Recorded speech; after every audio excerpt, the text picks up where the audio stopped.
नमस्कार। मैं राकेश गुणवंत तामनकर आप सभी का मेरे इस वीडियो चैनल पर स्वागत करता हूं। मित्रों, संत रामदास स्वामी द्वारा रचित श्री सार्थ दासबोध के इस भाग में हम उत्तम गुणों का चर्चा करने वाले हैं। तो चलिए आज का पॉडकास्ट हम प्रारंभ करते हैं। मित्रों, हमारा नर देह जो है वो विशेषतः 3 तत्वों से मिलकर बना हुआ है: सत्व, रज और तमोगुण। इन तीनों गुणों में जिस गुण की अधिकता होती है, बाकी 2 गुण जो हैं वो अपने आप कम हो जाते हैं और जिस तत्व की अधिकता होती है, हमारे चरित्र में वही गुण परिलक्षित होने लगता है। तो आज हम रजोगुणों की चर्चा करेंगे, जिसके कारण हमारे चरित्र में रजोगुण ज़्यादा परिलक्षित होता है। तो ऐसे कौन से तत्व हैं या हमारे चरित्र में ऐसे कौन से बदलाव आते हैं जिसके कारण हम रजोगुण को पहचान सकते हैं, तो उसकी हम चर्चा करते हैं। रजोगुण जिस व्यक्ति में अधिकता में होता है, वो व्यक्ति कभी उपवास, व्रत, वैकल्प ये नहीं करना पसंद करता।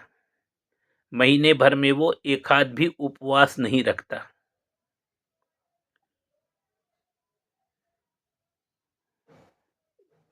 उसको मीठा पदार्थ खाना अत्यंत प्रिय होता है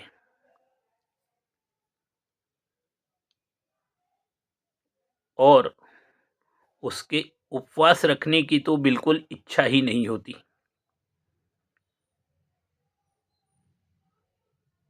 हमारे चरित्र में रजोगुण का जो दूसरा लक्षण है, वो श्रृंगार की तरफ आकर्षित होता है, बल्कि अत्यधिक पसंद करता है।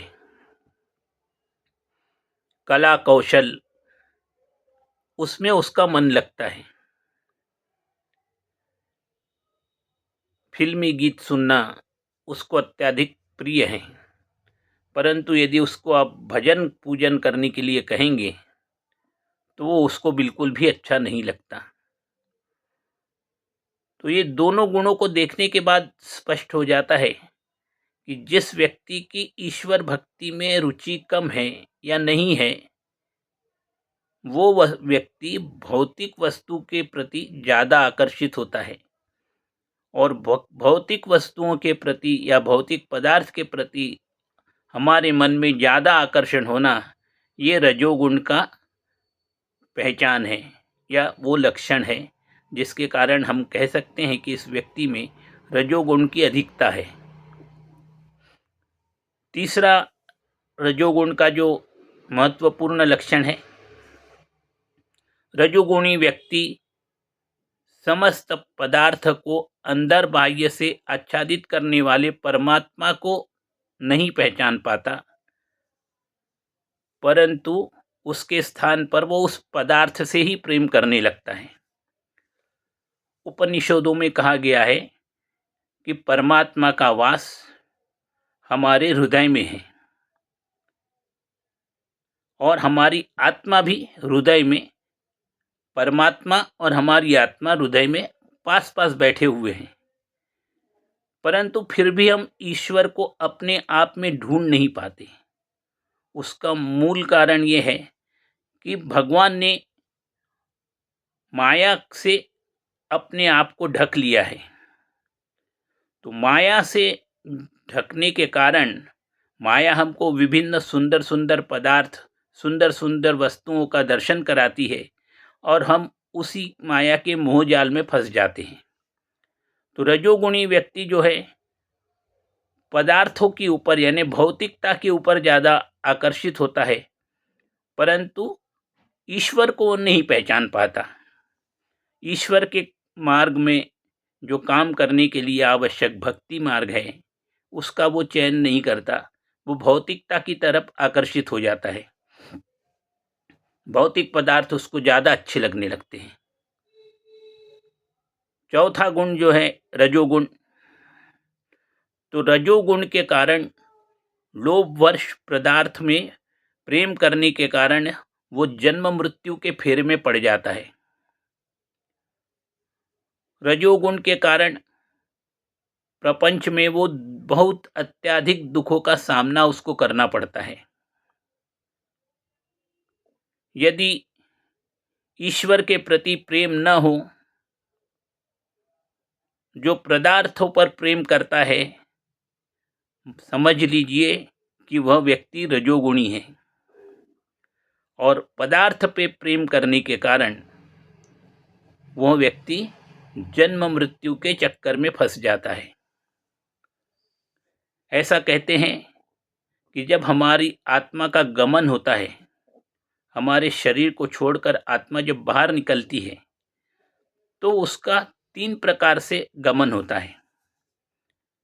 ऊर्ध्वमुखी यानी आसमान की तरफ, जब हमारे में सद्गुणों की ज़्यादा अधिकता होती है, अधिकतर हमारे जीवन में हमने पुण्य कर्म किए होते हैं, तो हमारी आत्मा ऊर्ध्व गमन करती है, आकाश में अंतरिक्ष की ओर जाती है और अंततः वैकुंठ धाम जाकर भगवान को प्राप्त कर लेती है, जिसको हम मोक्ष कहते हैं। रजोगुण जिसमें ज़्यादा होता है, जो भौतिक पदार्थ, भौतिक वस्तुओं में ज़्यादा इच्छा और पसंद करता है, उसकी आत्मा जो है ये मृत्यु लोक के बाहर नहीं जा पाती, वो यहीं भटकती रहती है और उस कारण उसको बारंबार जन्म और मृत्यु का सामना करना पड़ता है। तो जब जितना पुण्य किया होगा उतना उसको सुख के पल मिलते हैं, जितना दुख किया होगा, दुख जो उसके भाग्य में आता है वो उसके द्वारा किए गए पाप कर्म होते हैं। तो वो केवल इसी चक्कर में अटका पड़ा रहता है, इससे वो बाहर नहीं निकल सकता। और तीसरी गति आती है आत्मा जो अधोगति की तरफ जाता है। अधोगति की तरफ यानी नीचे की ओर। नीचे की ओर यानी आज आप सभी 84 लाख योनि में जन्म लेते लेते अंत में मानव शरीर आपने धारण किया है, आपकी आत्मा ने। तो अधोगति यानी फिर मानव शरीर से निकलकर वो तिर्यक योनि में जाता है, यानी कृमि, कीटक, पशु पक्षी, इनका जन्म फिर से भोग कर फिर से 84 लाख योनि को भोगते हुए उसको मनुष्य देह प्राप्त होती है। तो जो पाप कर्म करता है वो तिर्यक योनि में जाता है, उसका गमन जो है अधोगति का गमन होता है। तो रजोगुण वाला जो व्यक्ति है, क्योंकि भौतिक पदार्थ में उसका लोभ ज़्यादा होता है, भौतिक पदार्थों से वे प्रेम ज़्यादा करते हैं, इस कारण उसका जन्म मृत्यु के फेरे में सदैव अटके रहते हैं, इससे वो बाहर नहीं निकल पाते। रजोगुण का व्यक्ति जो है आसानी से अपने आप को रजोगुण की अधिकता से छुटकारा नहीं पा सकता, वो कोशिश भी नहीं करता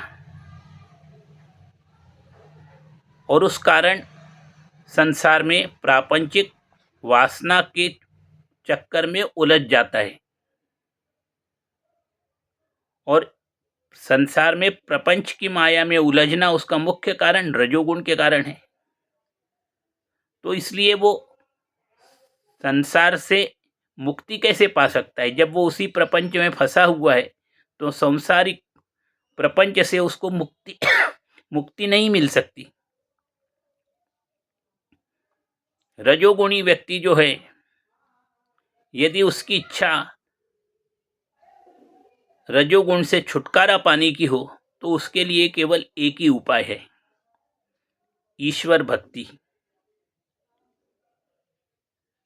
पर जो संसार में है, प्रपंच में है, अपने माता पिता, बंधु, भाई बहन, अपनी स्त्री और बच्चों को जो देखभाल कर रहा है, उसको तो सबसे लगाव रहता ही है, तो वो फिर रजोगुण से अब छुटकारा कैसे प्राप्त करेगा? तो उसका उपाय है कि आप अपने कर्तव्य करते हुए ईश्वर भजन और पूजन करते रहना चाहिए। आपको रजोगुण से छुटकारा मिल जाएगा। नाम जाप करना, भजन करना, ईश्वर का पूजन करना, इससे हम धीरे धीरे रजोगुण से हमारे में कमतरता आने लगती है और सत्वगुण की अधिकता होने लगती है और हम रजोगुण से छुटकारा प्राप्त कर सकते हैं। यथाशक्ति काया वाचा मन पूर्वक पत्र पुष्प फल और पानी यदि भगवान को अर्पण करें, भक्ति पूर्वक भगवान का भजन करें, तो हम अपने जीवन को सार्थक बना सकते हैं। परंतु रजोगुण हमको ऐसा करने नहीं देता। वो हमको मोह माया के जाल में जकड़ के रखना चाहता है। इसलिए रजोगुण से छुटकारा पाने के लिए हमको ईश्वर भक्ति की तरफ अपने आप को मोड़ना आवश्यक है। यथाशक्ति दान धर्म करना, पर बहुत से लोग दान तो दे देते हैं, मगर उसके बाद उनको पछतावा होता है कि यार मैंने 500 रुपये दान दे दिया, 100 ही रुपये देता तो ठीक रहता। तो दान देने के बाद कभी पछतावा नहीं करना चाहिए। दान देते समय कभी लोग क्या करते हैं कि जो खराब नोट है, गंदे नोट हैं, वो दान में दे देंगे, अच्छे नए नए नोट अपने पास रख लेंगे। तो दान देते समय ऐसा भी नहीं करना चाहिए। जो अपने से अच्छा अधिकतम हम जो कुछ दे सकते हैं वो हमें दान करना चाहिए। दान भी धर्म के लिए होना चाहिए। हमारी जो आय होती है उसका 10%।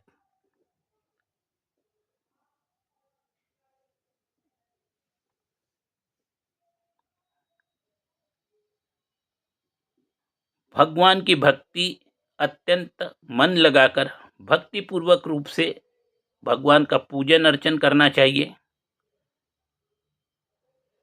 सुख हो अथवा दुख हो, दोनों ही परिस्थिति में हमें भगवान का भजन करना चाहिए, भगवान का स्मरण करते रहना चाहिए, नाम जाप करते रहना चाहिए। क्या होता है कि जब हमारे ऊपर दुख आते हैं तो हम बड़े भक्ति भाव से भगवान को पूजन दिन में 3 बार 4 बार करते रहते हैं, भजन करते रहते हैं, नाम जाप करते रहते हैं। पर जब हमारे सुख के क्षण आते हैं तो हम भगवान को भूल जाते हैं। तो मुझे याद नहीं आ रहा है वो दोहा, पर एक दोहा भी ऐसा है, मेरे ख्याल से कबीरदास जी ने या सूरदास जी ने लिखा हुआ था कि यदि सुख में आदमी सुमिरन करे तो उसको दुख आएगा ही नहीं, पर चूंकि सुख में हम भगवान का स्मरण नहीं करते इसलिए हमको दुख भोगना पड़ता है।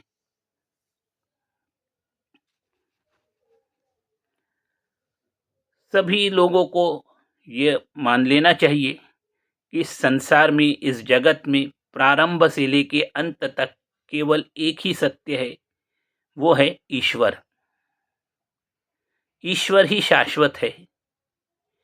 ईश्वर ने ही माया को रचा है और इस माया जाल में पकड़ पड़ने के कारण हम ईश्वर से प्रेम करने से विमुक्त हो जाते हैं और मोह माया जाल में फंसकर इस प्रपंच में ही अटके रहते हैं। तो भौतिकता से छुटकारा पाने के लिए हमें ईश्वर भजन, ईश्वर पूजन, नाम जाप ये करते रहना चाहिए, सदैव करते रहना चाहिए। ये सारे जो थे ये शबल रजोगुणों का वर्णन था। शबल यानी केवल रजोगुण की अत्याधिकता थी, उनका ये वर्णन किया गया था। मगर कभी कभी ऐसा भी होता है कि सत्व गुण और रजोगुण हमारे देह में बराबरी से यदि हो तो उसको बोलते हैं शुद्ध रजोगुण। जब सत्व गुण और रजोगुण बराबरी से हो या सत्वगुण की तुलना में रजोगुण थोड़ा हल्का पड़ रहा हो, तो उसको कहते हैं शुद्ध रजोगुण। तो शुद्ध रजोगुण वाला व्यक्ति कैसा होता है? उसका मन ईश्वर भक्ति की तरफ आकृष्ट होता है। आचरण नम्रता पूर्वक, बात भी बड़े गंभीरता से नम्रता पूर्वक करता है।